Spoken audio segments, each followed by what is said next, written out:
Record पे sir. ये हो रही है शुरू। जी जी।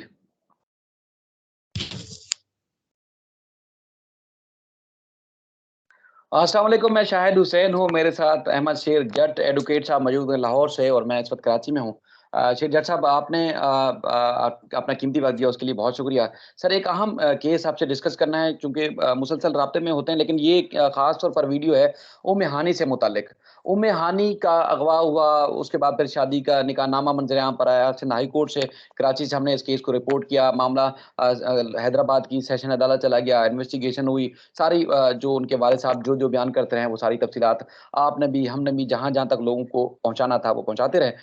2 रोज़ पहले एक ऑर्डर आपने अपनी कम्युनिटी पे पोस्ट किया, जिसके मुताबिक केस जो है वो ट्रायल कोर्ट ने खत्म कर दिया, यानी कि केस नहीं बनता है इस्तग़ासा के हिसाब से, जिससे तासुर मिल रहा है। अच्छा, उन्ने उम्मे हानी के जो वालिद हैं मोहम्मद नासिर साहब, नासिर अराई साहब, वो मुख्तलिफ दोस्तों से, मुझसे भी उन्होंने कई बार राब्ता किया, और उनका कहना है कि उनको वकील ने ब्रीफ किया है कि उनका केस खत्म नहीं हुआ, बल्कि ट्रायल कोर्ट ने हाई कोर्ट को ऑर्डर दिया है कि अब हाई कोर्ट ही मामले को सुनेगी। तो आपके पास हुक्मनामे की कॉपी भी है, चूँकि आप मुझसे ज़्यादा लोगों को समझा भी सकते हैं, और उसके बाद फिर क्या ये केस इसके अंदर मज़ीद जान पैदा हो सकती है, बेहतर हो सकता है। हाई कोर्ट में भी जाएँगे तो क्या कानूनी तौर पर इनको रिलीफ़ मिल सकता है, चूँकि बच्ची माइनर है और लिखा भी गया है और उनके पास दस्तावेज़ात भी हैं, तो क्या मुमकिन तौर पर उनकी बेहतरी के लिए हो सकता है? और ये ख़ास तौर पर इस ऑर्डर का भी बताइएगा जो आपने ऑर्डर कम्युनिटी पोस्ट पे शेयर किया था। बहुत शुक्रिया शाहिद भाई। देखें, मुझे उन्होंने वो ऑर्डर भेजा था और मैंने बड़ा गुड फेथ में उसको, उसका जो ऑपरेटिव पार्ट है ना, उसको पोस्ट किया था कम्युनिटी पर।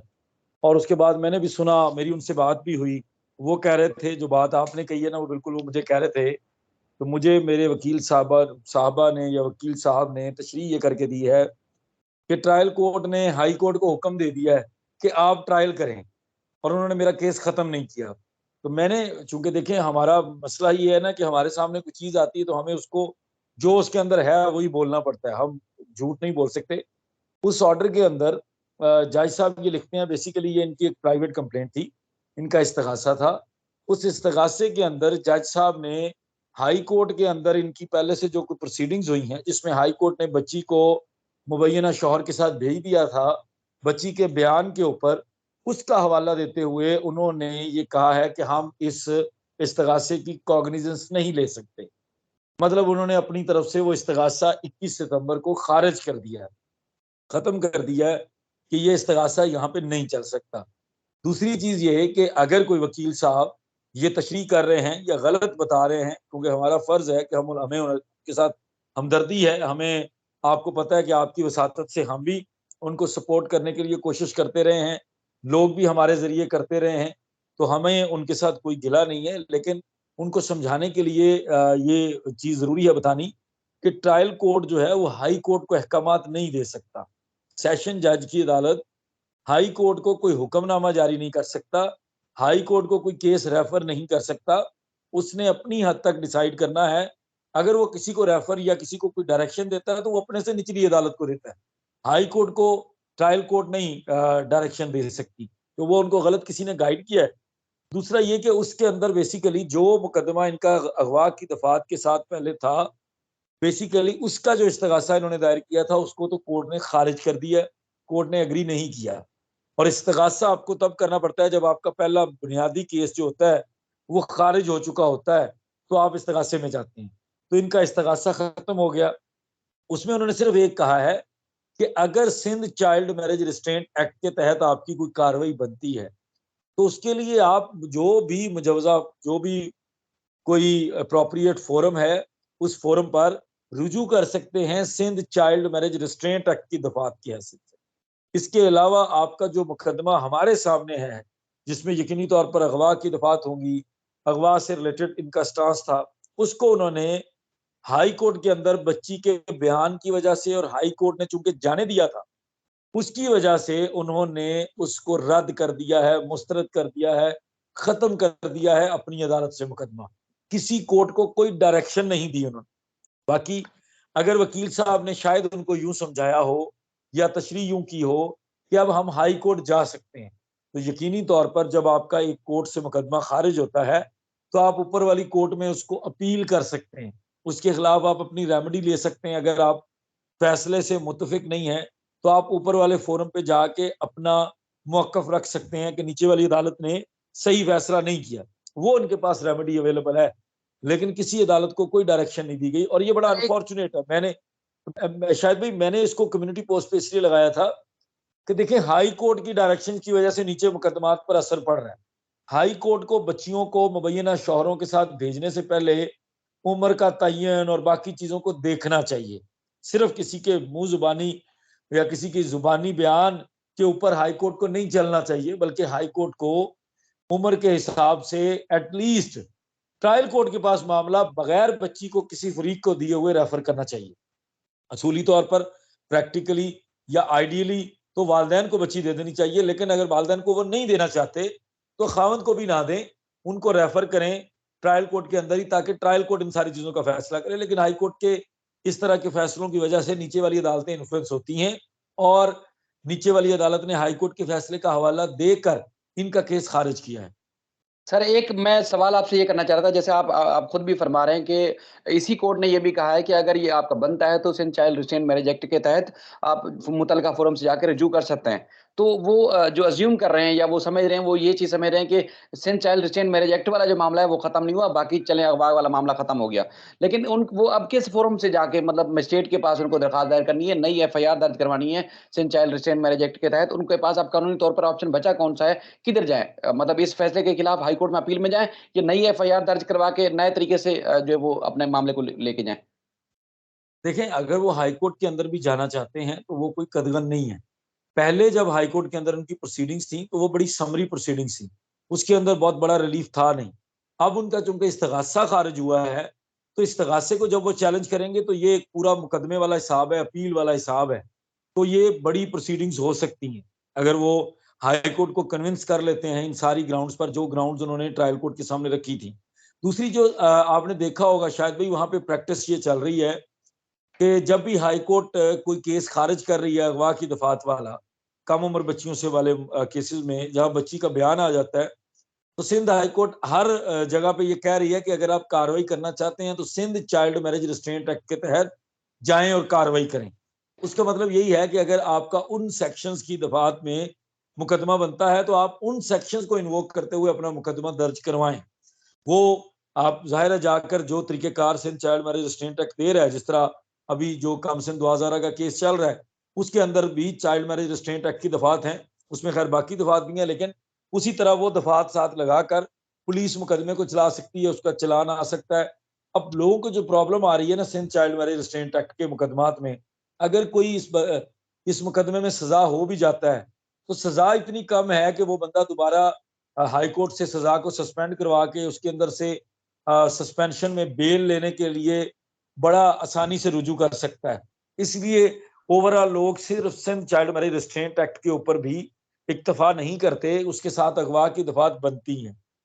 सेकेंडली, असूली तौर पर मैं जो जाती तौर पर समझता हूँ, मेरी नाकस इल्मी ये कहती है कि अगर Sindh child marriage restraint act बनता है तो फिर अगवा वाली दफात भी होनी चाहिए, क्योंकि अगर किसी कम उम्र बच्ची का निकाह करवाया गया है, कम उम्र बच्ची को निकाला गया है, तो अगवा तो साबित हो रहा है ऑटोमेटिकली।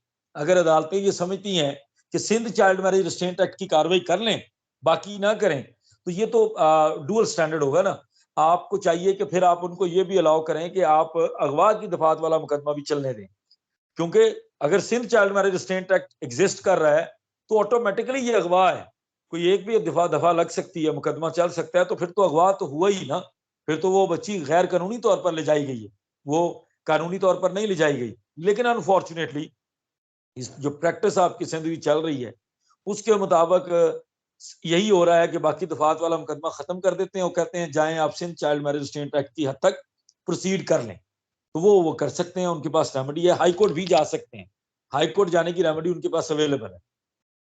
लेकिन हाई कोर्ट में वो वाला बयान तो ज़रूर आ आएगा ना सर, जो जस्टिस जुनैद गफ्फार साहब ने इनकी बच्ची को जाने दिया था और उस वक़्त उनको कहा था कि अगर आप चाहें तो Sindh child restraint marriage act के तहत आप जाके कार्रवाई कर सकते हैं। ये बहरहाल मुश्किल और कॉम्प्लिकेटेड जो है मामलात हैं, क्योंकि इस तरह के हम रोज़ चीज़ें रिपोर्ट कर रहे हैं कि ट्रायल कोर्ट में अदालत कहती है कि चले जाएँ। अब बुनियादी तौर पर इनके मुकदमे में तो पहले ही गड़बड़ थी, जब पुलिस ने इंसिडेंट किसी और तरीके से हुआ, मुकदमा किसी और तरीके से दर्ज किया।